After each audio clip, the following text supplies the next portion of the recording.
تذکره د هغه صحابه کرامو شوې وه شپږ نور صحابه کرام چې د هغوی نومونه یې اخیستي وو سعید وسعد وابن عوف وطلحة وعامر فهر والزبير الممدح دا هغه شپږ صحابه کرام دي چې د دوی په تذکرې سره هغه لس صحابه کرام پوره شو چې هغوی ته په یو حدیث کې د جنت زیری شوی دی او هغوی ته عشره مبشره ویل کېږي نو په هغو کې څلور خلفای راشدین دي چې د هغوی تذکره موږ تفصیلا کړې وه بیا د هغې نه بعد سعید بن زید رضی الله عنه په باره کې هم خبره شوې وه او اخرنی خبره د سعد بن ابي وقاص رضی الله عنه په باره کې شوې وه د هغې نه بعد ناظم رحمه الله وسعد بن ابي وقاص رضی الله عنه ذکر کړی او په سعد بن ابي وقاص پسې به ذکر کړی دی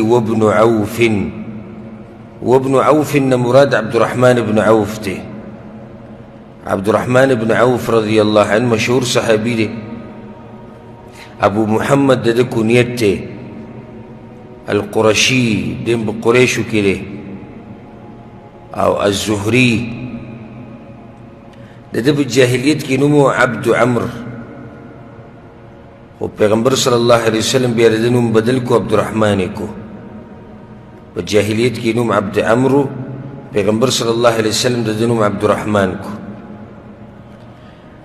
دا عبدالرحمن بن عوف په هغه اولنو کسانو کې دی چې اسلام یې قبول کړی په هغه زړو کسانو کې دی او دا خبره موږ ذکر کړې وه د ابوبکر صدیق رضی الله عنه په باره کې چې کله موږ خبرې کولې چې د هغه په لاس باندې لوی لوی صحابه کرامو اسلام قبول کړی او یو په هغو کې عبدالرحمن بن عوف رضی الله عنه نو عبدالرحمن بن عوف رضی الله عنه اسلام د ابوبکر صدیق رضی الله عنه په لاس قبول کړی هغه له دعوت ورکړی او بیا عبدالرحمن بن عوف دوانه هجرتونه کړي دي حبشې ته اولنی هجرت حبشې ته دایم کړی دویم هجرت حبشې ته دایم کړی او بیا مدینې ته تللی دی د ده ډېر زیات فضایل دي موږ هغې له نه ځو هغه تفصیلي خبره ده خو یو فضیلت یې دا دی چې د تبوک په غزا کې کله چې پیغمبر صلی الله علیه وسلم د سحر د منځه نه لږ لیټ شو نو عبدالرحمن بن عوف رضی الله عنه مخکې شو او امامتي کړې وه نو پیغمبر صلی الله علیه وسلم راغی او په ده پسې شاته ودرېدو منځه کې دا لوی فضیلت دی لوی فضیلت هیڅ شک نشته دی کې دا لوی فضیلت دی او د پیغمبر صلی الله علیه وسلم په زمانه کې او په دور کې او چې پیغمبر صلی الله علیه وسلم راغلی او شاته پسې لمونځ کولو ارادې کړي یې کړی نو هغه دوه کسان دي ابو بکر رضی الله عنه او دویم عبدالرحمن بن عوف رضی الله عنه عبدالرحمن بن عوف د عام الفیل نه عام الفیل په کوم کال چې د اتیانو والا واقعه راغلې وه د هغې د لس کاله بعد پیدا شوی او بیا په 32 هجري کې وفات شوی 32 هجري کې وفات شوی دی او د بقي د کومه مقبره چې ده په مدینه کې نو په دې کې ښخ کړی شوی دی او په هغه وخت کې تقریبا عمر 72 کاله یا بعض روایتونو مطابق 75 کاله عمر و بیا د هغې نه بعد ناظم رحمه الله وی وابن عوف وطلحة طلحه ابن عبيد الله ابن عثمان ابن عمرو رضي الله عنه وساقط اشاره کوي او د ده کنیت هم ابو محمد دی ابو محمد طلحه ابن عبيد الله رضي الله عنه د ده مور چې وه خور د علاء ابن الحضرمي ده او هغې هم اسلام قبول کړی او هجرت یې کړی بلکې د زوی د مرګ نه بعد هم څه وخته پورې ژوندی وه طلحه رضی الله عنه دم ګوره اسلام د ابوبکر صدیق رضی الله عنه په لاس قبول کړی د ابوبکر صدیق رضی الله عنه په فضایلو کې راځي چې دومره غټ غټ انسانان د د هغه په لاس اسلام قبول کړی. نو طلحه رضی الله عنه د ابوبکر صدیق رضی الله عنه په لاس اسلام قبول کړی او زوړ مسلمان دی، په هغه اولنو مسلمانانو کې دی او په ټولو غزاګانو کې شریک شوی دی سوای د بدر نه. وجه دا و چې پیغمبر صلی الله علیه وسلم دی او سعید بن زید رضی الله عنهما دا دواړه لېږلي چې تاسو د قریشو د قافلې خبر راوړئ. نو دوی دا خبر راوړو دپاره تللي وو او د دې د لاسه خو پیغمبر صلی الله علیه وسلم دوی له په غنیمت کې برخه هم ورکړې وه او یې دوی دپاره داسې اجر دی لکه څنګه چې د هغه کسانو دپاره دی کوم چې د بدر په غذا کې شریک شوي دي. ځکه دوی د مسلمانانو په یو خدمت کې وتي وو د پیغمبر صلی الله علیه وسلم په امر باندې. طلحه رضی الله عنه په 14 هجري کې وفات شوی او یوم الجمل جنگ جمل چې ورته وایي په هغه ورځ لګېدلی په غشي باندې ولګېد، هغې د لاسه مات شوی او ډېر روایتونو کې داسې راځي چې مروان ابن الحکم هغه په غشي باندې ویشتی و، د هغې د لاسه د پنډۍ لګېدلې وه یا د زنګون په غشي باندې او بیا یې د وینه نه ودرېده تر دې چې دی وفات شو. په جنگ جمل کې اولنی انسان چې وفات شوی دی نو هغه طلحه رضی الله عنه. بیا د علماء په منځ کې اختلاف دی چې د څومره عمر و چې کله وفات کېدو. نو چا ذکر کړي دی د ده عمر 15 کاله و، څوک وایي 80 کاله و، عفوا څوک وایي چې 58 کاله. نو کم سے کم 58 ذکر کیږي او زیات نه زیات 15 ذکر کیږي. د دې ډېر زیات فضایل دي د طلحه رضی الله عنه.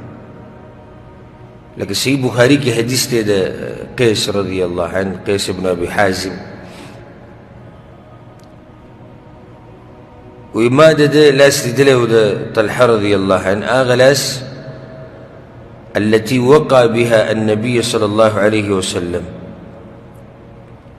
په کوم لاس باندې چې طلحه رضی الله عنه د پیغمبر صلی الله علیه وسلم دفاع کړې وه په احد کې.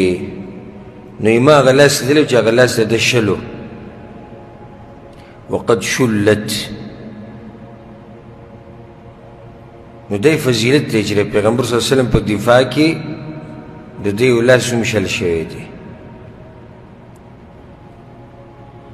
بعض روایتونو کې راځي چې په دغه سخته کې کومه چې د احد په ورځ راغلې وه په پیغمبر صلی الله علیه وسلم باندې،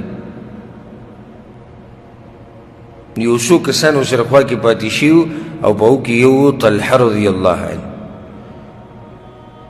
او دویمو سعد بن ابي وقاص رضی الله عنه. ډېر غني سړی و، انتهایی غني انسان، سخاوت پکې ډېر زیات و. نو دا طلحه ابن عبید الله رضی الله عنه.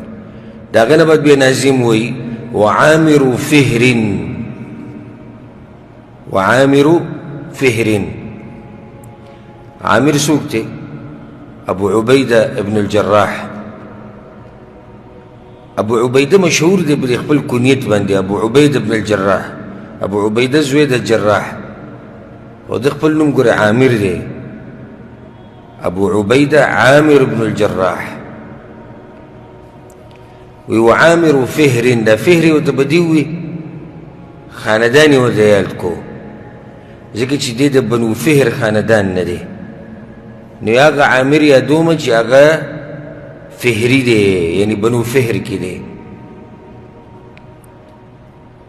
ابو عبیده عامر ابن الجراح ابن هلال الفهري القرشي، نیم په قریشو کې دی ابو عبیده ابن الجراح رضی الله عنه.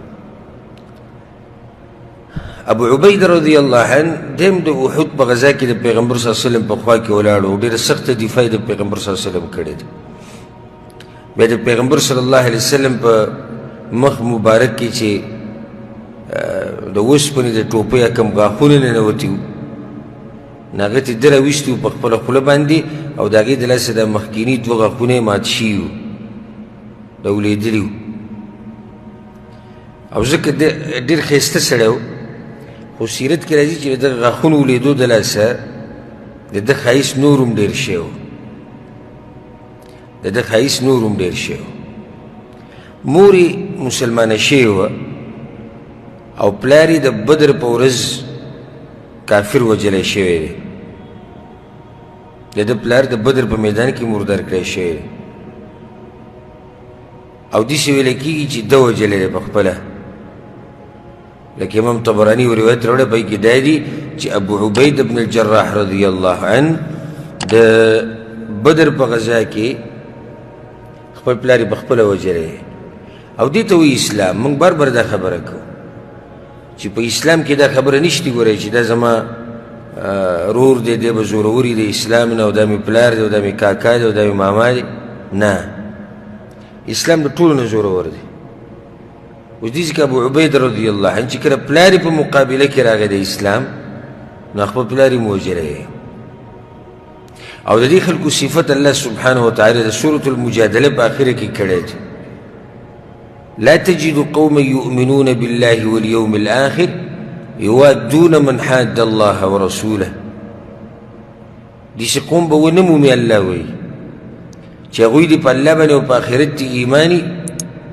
او بیا دې هغوی محبت کوي د هغه چا سره چې دشمني کوي د الله سره اگر که هغه د هغوی پلارانی یا یې زامني یا یې قبیلې او عشیرته که هر څوک خو چې کله دا خلک د الله سره دشمني کوي نو بیا دا مؤمنان چې اوچت مؤمنان دي دوی بیا د هغوی سره دشمني کوي او ما بل اوس په دې باندې تفصیلي خبرې کړې چې نن سبا په موږ کې د ایماني غیرت کمی دی ایماني غیرت دا چې دنیا ګناهونه زموږ په مخ کې کېږي قسمه قسم ګناهونه او موږ په هغې خفه کېږو نه په موږ کې غیرت نه راځي لکه زوی لګیا دی پلار په مخ کې ګناهونه کوي رور د رور په مخ کې کوي ملګری د ملګري په مخ کې کوي عام موږ چې ګرځو را ګرځو په دې معاشره کې ګورو را ګورو ګناهونه ډېر شوي او په موږ کې بیا نه خفګاني نم په زړه کې دې سړي ته خبره راځي چې ولې دی دا ګناه کوي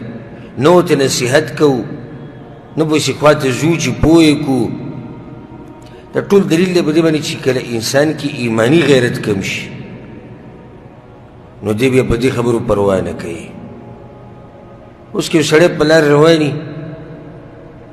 او ویني په بازار کې یو کس چې هغه د پلار ته کنځلي کوي یا د قوم یادوي نو داسې به دې تېر شي دقې شنغلی نه تېرېږي چې غلی ځکه چې لازم به هغه پلار مین دی په قوم قبیله مین دی تپوس به کوي ته ولې دا کنځلې کوي نو دغه شان چې کوم سړی د الله په دین میني او څوک د دې دین خلاف ورزي کوي نو دله پې غیرت ورځي دله پې خفګان ورځي دی تپوس کوي ولې څنګه ځکه چې هلته د دې دین سره څه دی د دې دین سره محبت دی او دې ته ایماني غیرت وایي او حدیث کې د راځي پیغمبر صلی الله علیه وسلم وایي چې کله یو سړی غلط کار ویني من رأى منکم منکرا نو اولنۍ درجه دا ده چې فلیغیره بیده دا غلط کار دی به خپل لاس منع کي که د لاس طاقت یي یله دا پکې شرط هر سړی به لاس نه استعمالوي ځکه چې لاس استعمالولو سره به نقصان ډېرېږي او دا علمي فایده ده ټولو دپاره د خواصو او د عوامو دپاره چې هغه ځای کې به لاس نه استعمالوي کوم ځای کې چې نقصان ډېرېږي او د شریعت یو قاعده ده د شریعت قاعده دا ده چې مفسده لرکول نقصان دیکه کول او اخوا کول دا د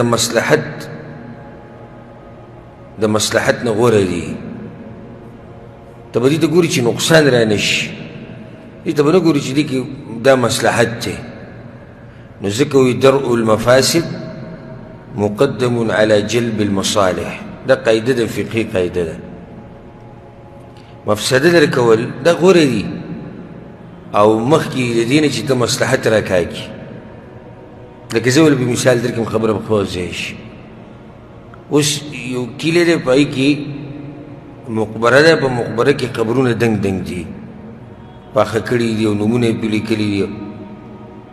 نو کوم چې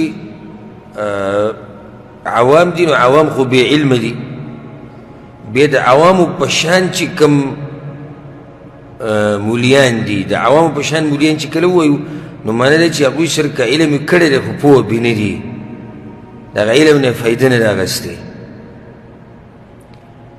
نو دی چې کله تقریر کوي او دا وایي چې یاره پیغمبر صلی الله علیه وسلم علي بن ابي طالب یې لېږلی و د څه دپاره؟ علي بن ابي طالب یې لېږلی و د دنګو قبرونو اورولو دپاره. یو سړی راولګېد و کلي کې چې څومره قبرونه دي هغه یې څه کړو؟ هغه یې وران کړو. بې سباله ولا مولوي صاحب صفت ونکړو چې د ایماني غیرت دی او الله دې وله ښه طاقت ورکړي، ډېر زبردست کار یې وکړو. دا کار د غلط وکړو صحیح وکړو؟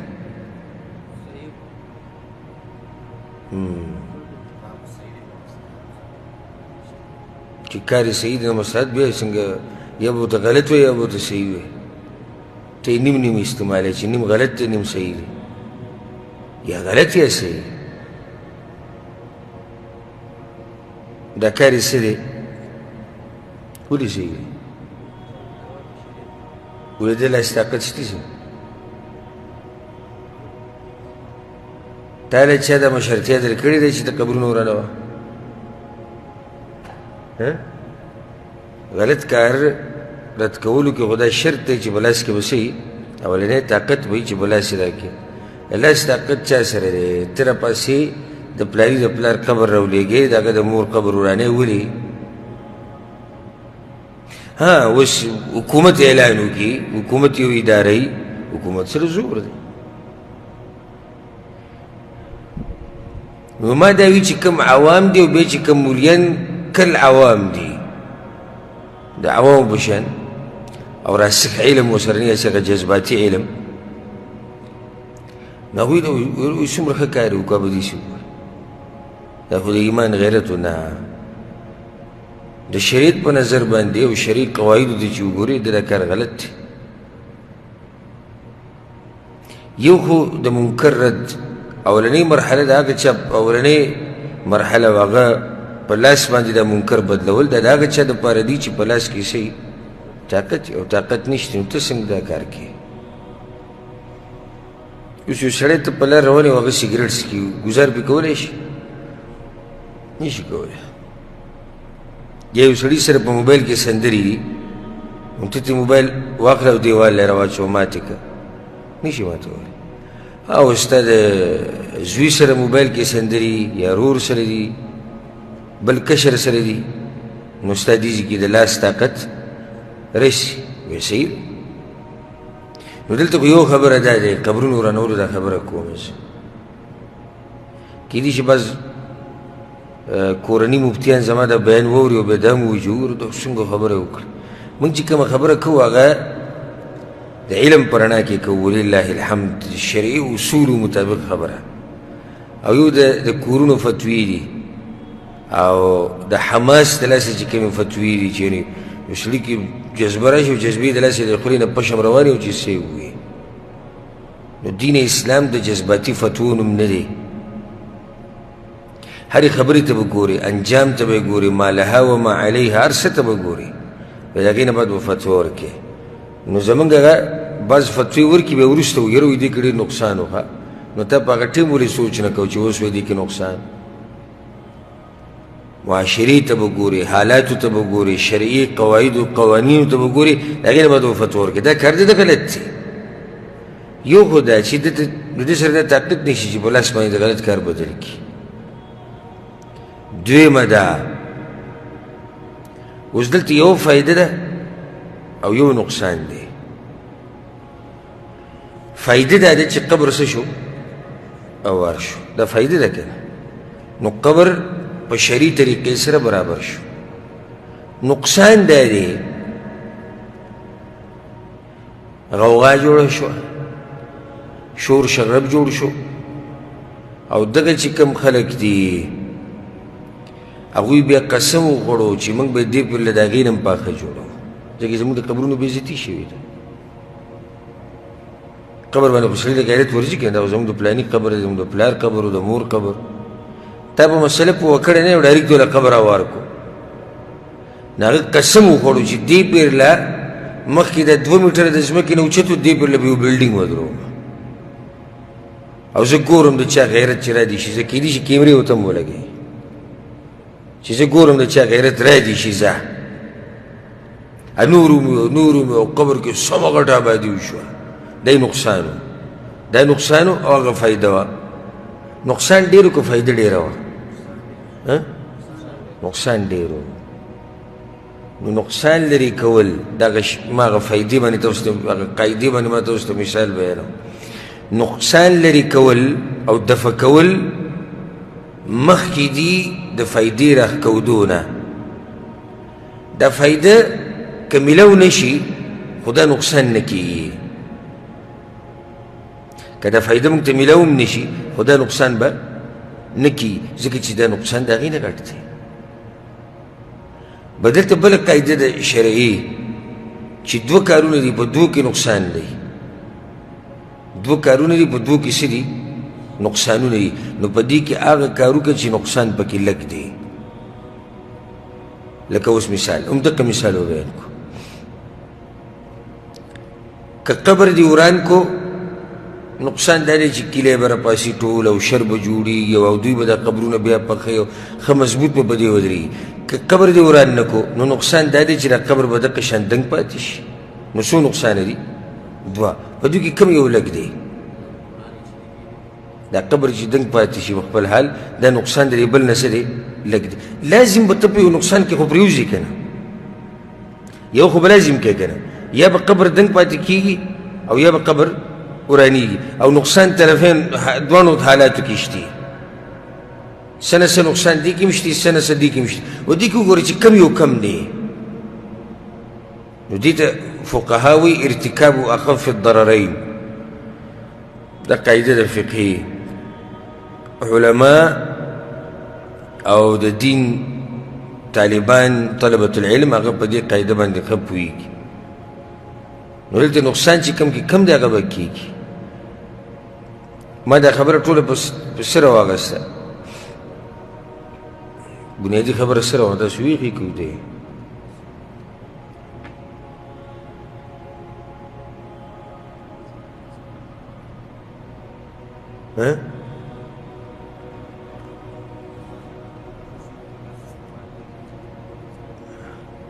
دغه نه خو شروع شي و بارک الله فیک دغه نه خو شروع شي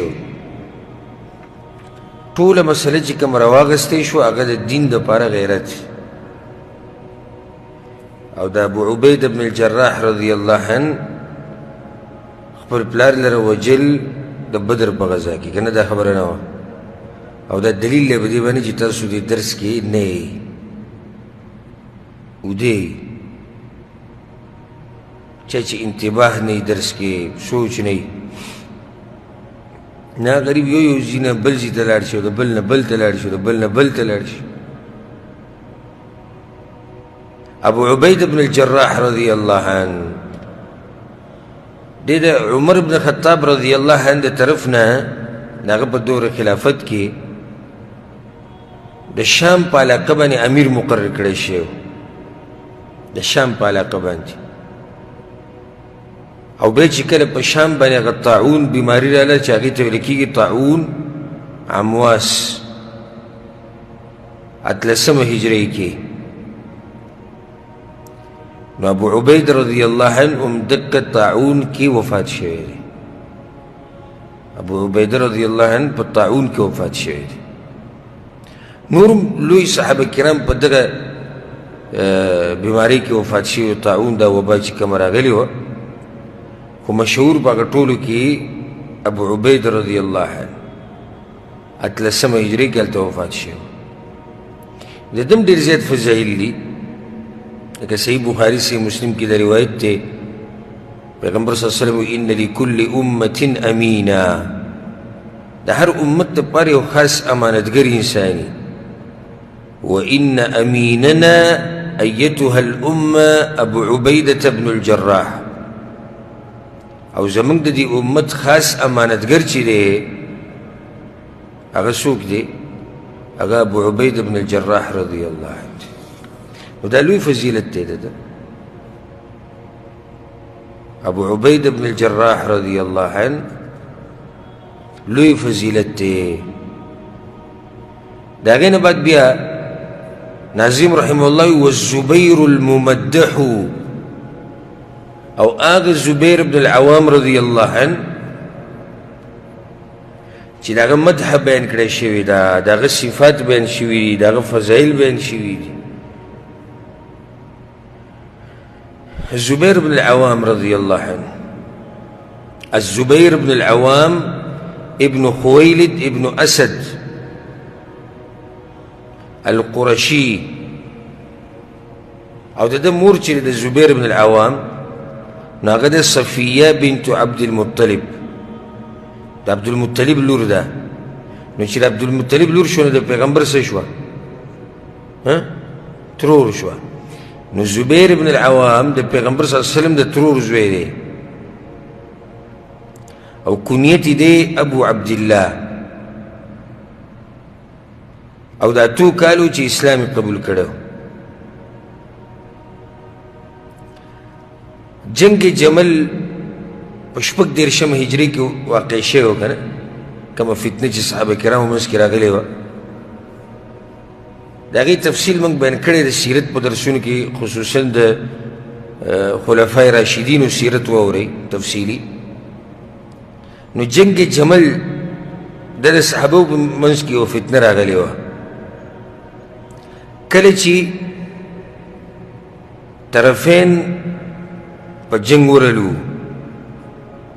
نو علي بن ابي طالب رضی الله عنه آواز وکړو اين الزبير، زبیر بن العوام چې شو؟ خلکو راوستو دا دی. نو هغه ورته په لاس باندې یوه اشاره وکړه زبیر رضی الله عنه ته. اشارې مطلب دا و چې ته د دې فتنې نه وځه او د دې جنګ نه وځه. نو زبیر بن العوام رضی الله عنه هغه دا جنګ پرېښودو او ووتو د یوې ونې لاندې ناست و د هغې سوري ته. یو کس راغی عمرو بن جرموز التمیمي، نو هغه په دوکې سره ووجو، خبر نه و، هغه ډډه لګولې وه، دمه یې کوله، او دی پسې ورغی او زبیر بن العوام رضی الله عنه شهید کو. زبیر بن العوام رضی الله عنه حالانکه دې جنګ نه وتی و چې زه پکې ګوتې نه وهم، دا فتنه ده. اگر که اوله کې راغلی و خو بیا د جنګ په دوران کې دی ته ووتو. نو دا کس راغی زبیر بن العوام رضی الله عنه په دوکې سره شهید کو. بیا لړ علي بن ابي طالب له یې زیری ورکو چې ستا مقابله کې چې څوک راغلی و هغه ما وجلی دی. د هغه دا سوچ و چې دی د زبیر رضی الله عنه په لښکر د معاویه او په لښکر د عایشه رضی الله عنهما کې دی. نو چې دی ما شهید کو علي بن ابي طالب ته به زه ووایم نو هغه به خوشحاله شي په دې باندې. علي رضی الله عنه ته چې کله پته ولګېده چې د زبیر بن العوام رضی الله عنه قاتل راغلی دی او په دروازه باندې ولاړ دی، نو علي رضی الله عنه دا وویل ښه په ما پسې د زبیر بن العوام قاتل راولئ. یاد کوي دا خبره، کم سړي چې د صفیې زوی وجلی دی، صفیه بنت عبدالمطلب، کم سړي چې د صفیې زوی وجلی دی، د هم د ترور زوی دی که نه، د علي بن ابي طالب هم د ترور زوی دی. کم سړی چې د صفیې د زوی قاتل دی، یعنی د زبیر بن العوام، نو دا سړی به جهنم ته ځي. ما پسې به راولي.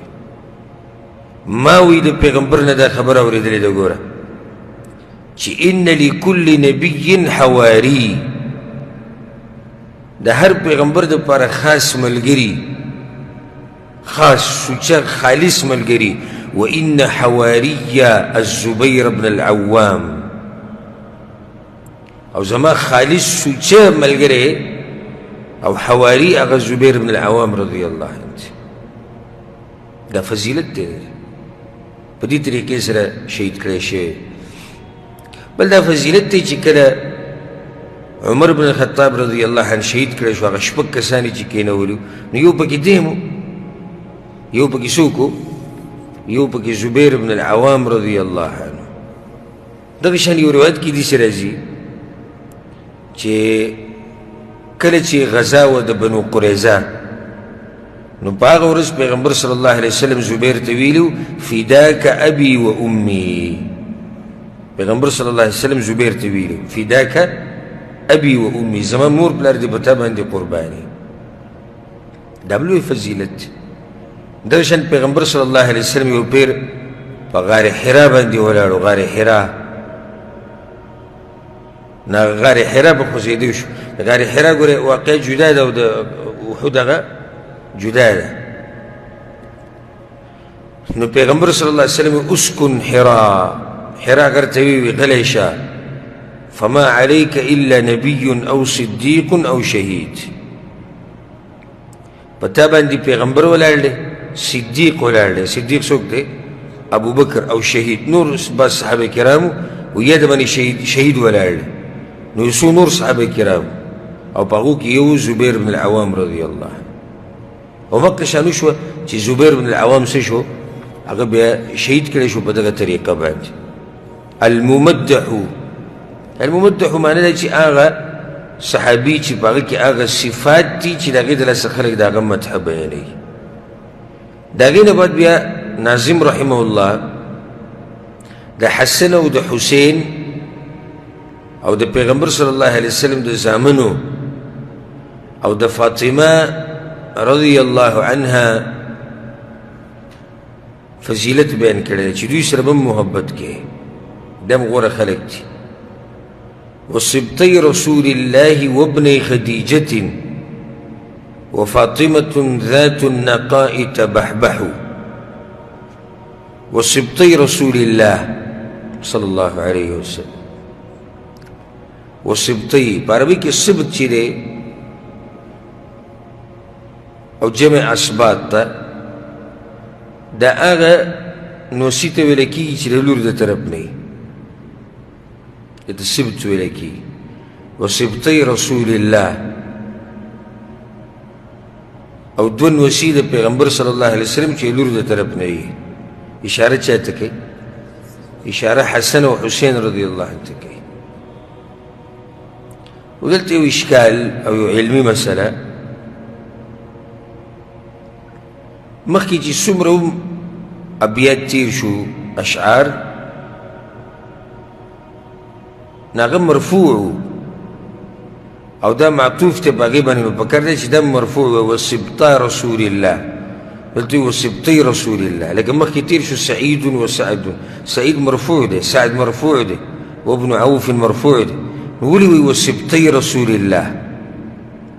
دی ولې منصوب راوړو؟ په کار دی چې دی مرفوع راوړی. نو د هغې یو جواب خو دا دی چې دا شپږ ابیات چې کوم را روان دي دا اووه عفوا دا په تحقیقي خبره دا دی چې دا د ناظم نه دي. او که تاسو ته یاد وي ما دا کتاب چې کله شروع کوو نو په اوله کې ما دا مسله ذکر کړې وه. څنګه مسله وه؟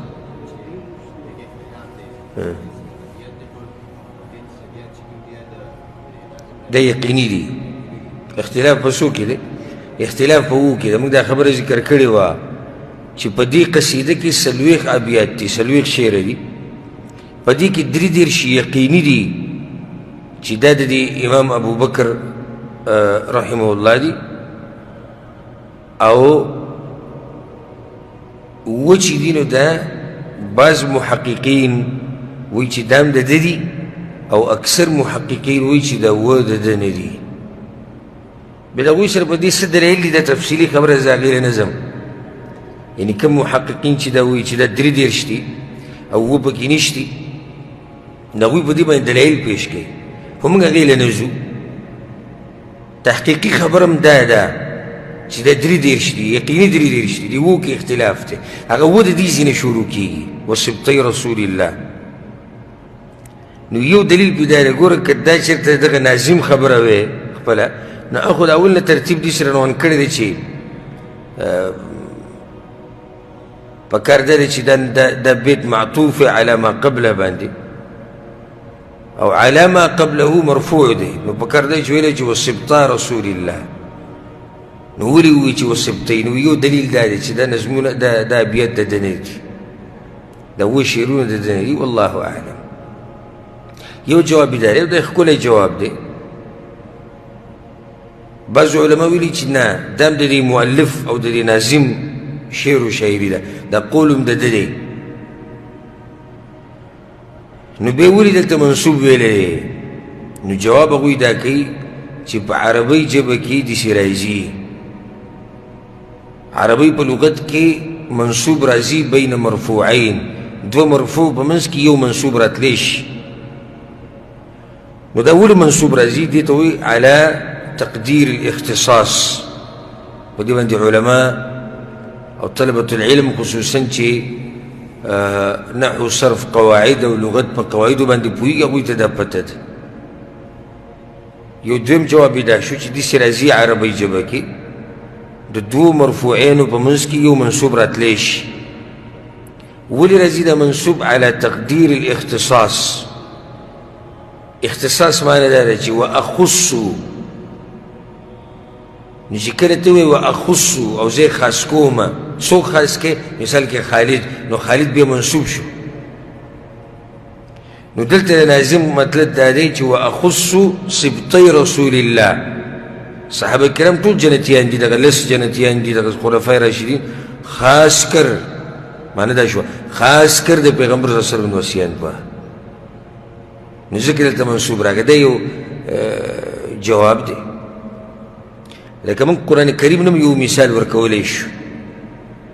الله وی ایمان هغه خلکو راوړی دی په اصل کې، په سوره بقره کې د ایمان هغه ارکان ذکر شوي دي، او بیا الله ویلي واقام الصلاه وآت الزکاه والموفون بعهدهم اذا عاهدوا، چې کله لوځو کې هغه پوره کوي. والموفون، موفون مرفوع دی.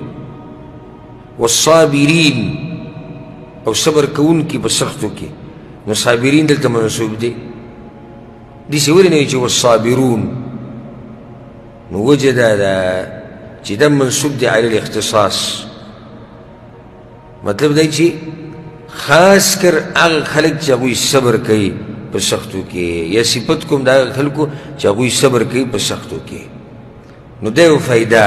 که څوک دا وایي چې وسبطی رسول الله صلی الله علیه وسلم، ولې دا سبطی مرفوع نه دی او منصوب دی؟ نو دا منصوب دی علی تقدیر الاختصاص.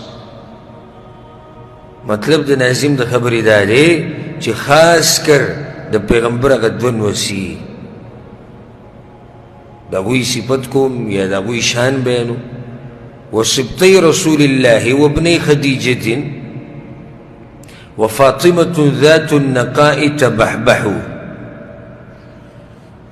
ما تاسو ته ویلي چې موږ به دغه نه ځو، دغه تفصیل له چې دا اووه ابیات په څه طریقې باندې دوی ثابتوي چې دا د دې مؤلف رحمه الله ناظم رحمه الله نه دي. دغه به تفصیلي خبره ده. وسبطی رسول الله او دوه نوسي د پیغمبر صلی الله علیه وسلم. کوم نوسي دی؟ حسن او حسین رضی الله عنه. په دې حسن او حسین کې مشر چې دی هغه څوک دی؟ حسن رضی الله عنه. نقول بدا حسن رضي الله عنه ببارك خبره. حسن رضي الله عنه مشر دي او غرم دي ده حسين رضي الله عنه. حسن رضي الله عنه مشر دي او غره دي ده چانه ده حسين رضي الله عنه. پیغمبر صلی الله علیه وسلم چې کله هجرت وکړو مدینې ته، نو په دریم کال باندې دی پیدا شوی دی.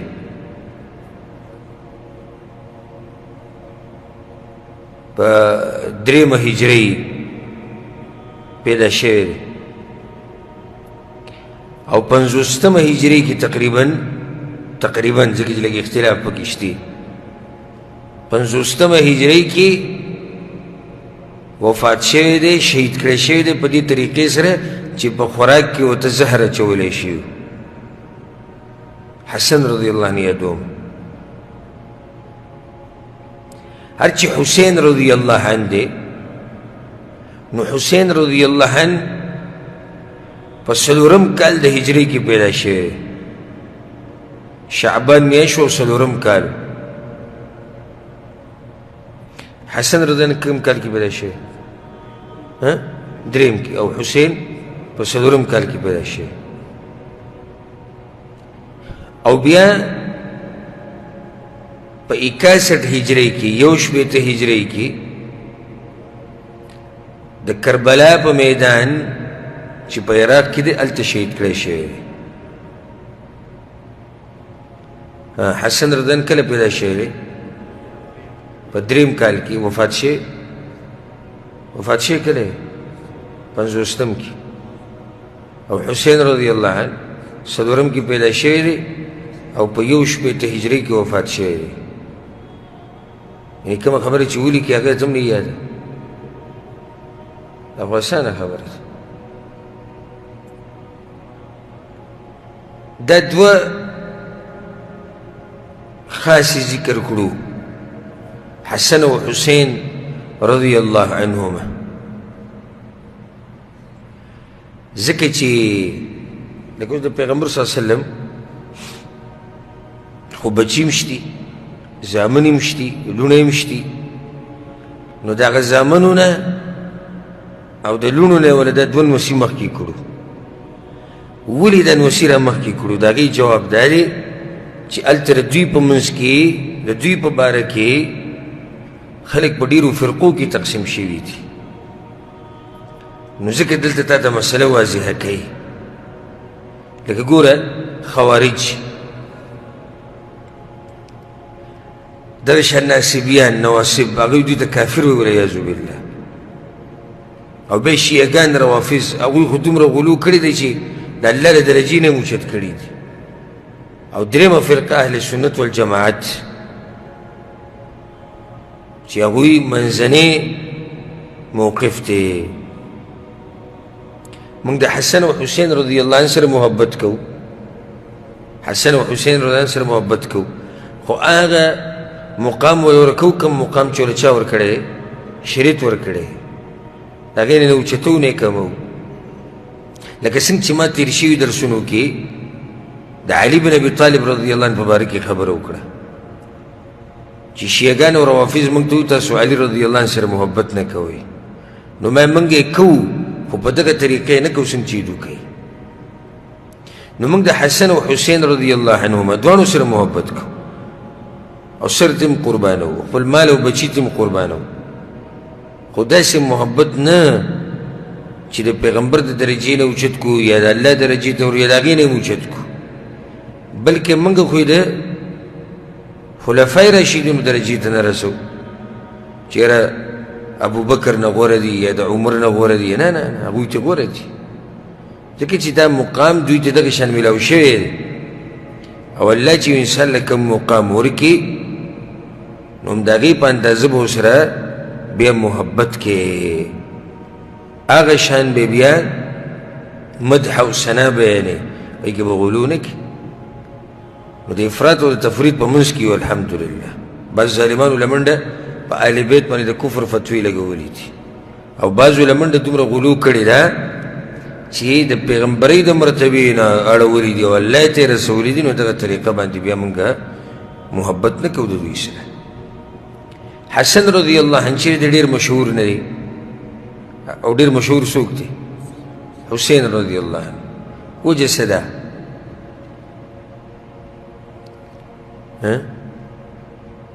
حسین رضی الله عنه مشهور دی. تاسو ته وجه ذهن کې نه راځي؟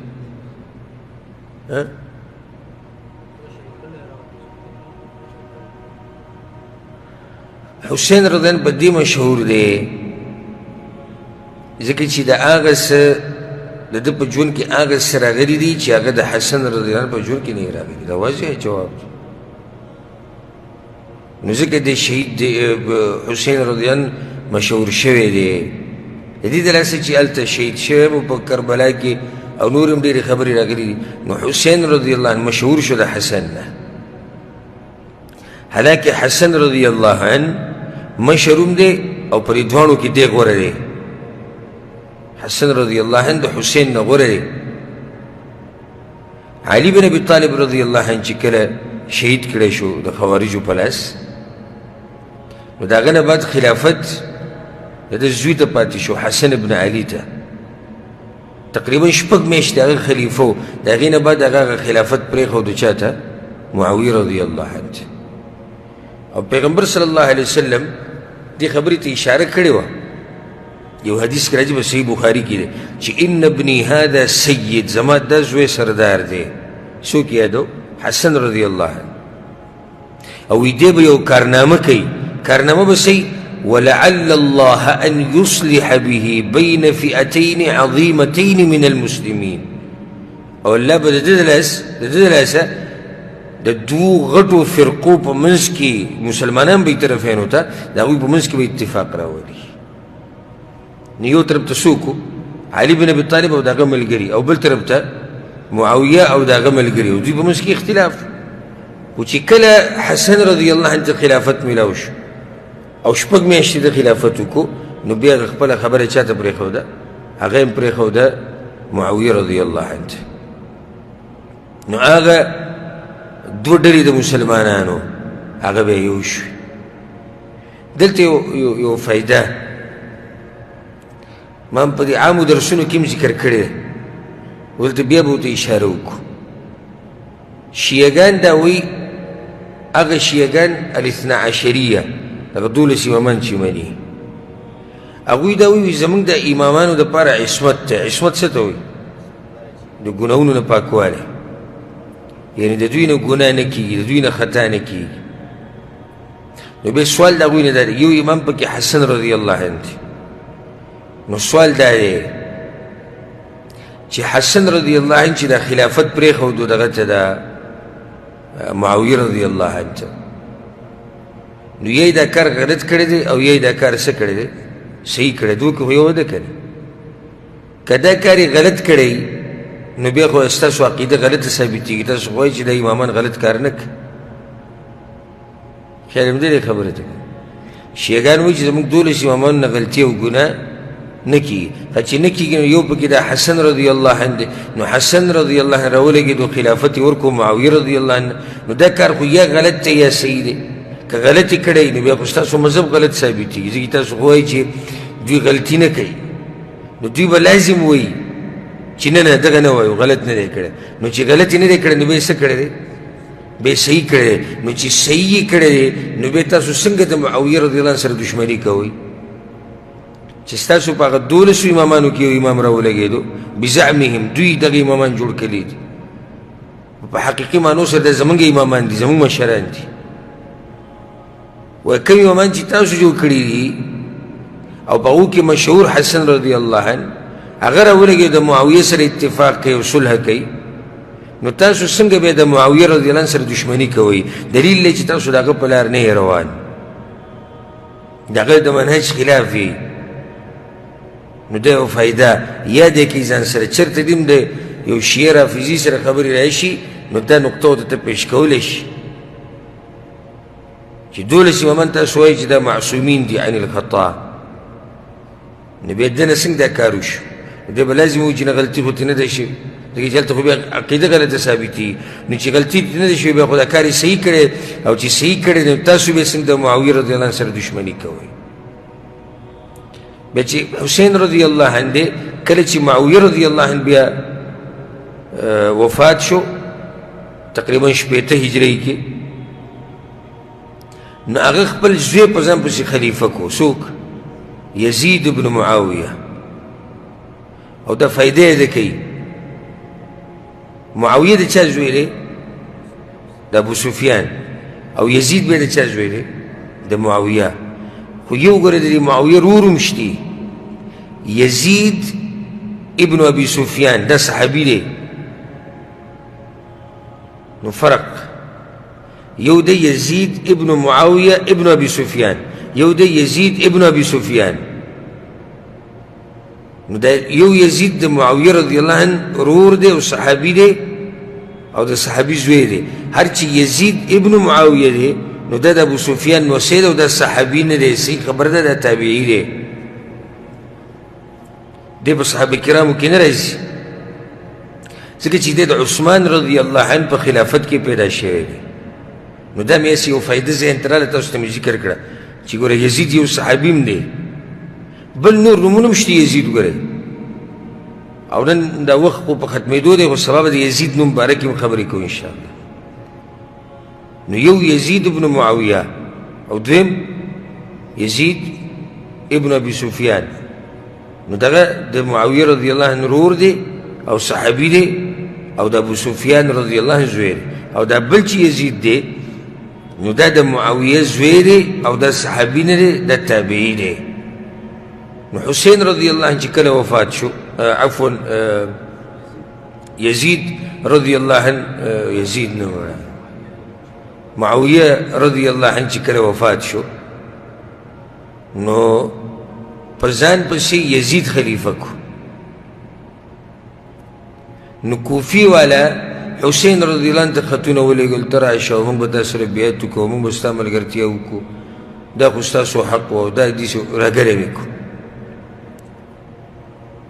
بیا وروسته چې کله هغه کوفې ته لاړ هغه څه وشو چې بیا په تاریخ کې مشهور دي واقعه د کربلا او په دې باندې زما یو بیان دی تفصیلي اب لازم واورئ علم کې به مو اضافه وشي حقیقت د واقعې د کربلا دا به لازم واورئ چې دا څه حقیقت ولې حسین رضی الله عنه د مکې نه ووتو لاړ کوفې ته کوفې والا دی ولې راغوښتو د څه دپاره او بیا څه چلو شو کوفې والا څه چلو کو غدر او خیانت او آیا په رښتیا حسین رضی الله عنه د یزید د جنګ دپاره تللی دی که د بیعت دپاره تللی دا ټولې مسلې هلته بیان شوي دي په دې درس کې موږ دغه مسلې نشو بیانولی او تفصیلي مسلې دي